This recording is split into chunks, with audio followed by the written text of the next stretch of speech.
Hudud gaz Toshkent gaz ta'minoti filiali tomonidan Ohangaron tumanida Yashil makon umummilliy loyihasi doirasida ko'chatlar ekildi. Hozirgi lavha shu haqda.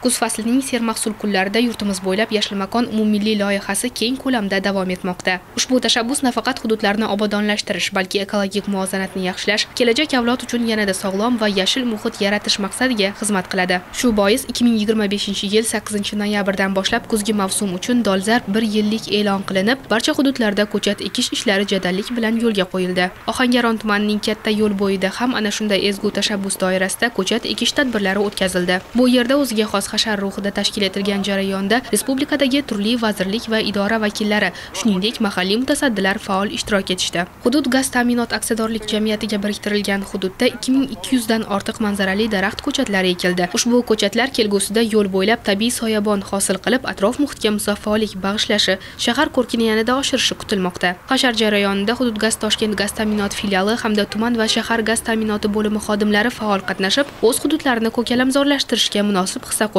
Ularning bunday ezgu sa'y-harakatlari nafaqat atrof muhitni asrashga, balki jamoatchilik o'rtasida ekologik madaniyatni yuksaltirishga ham xizmat qilmoqda.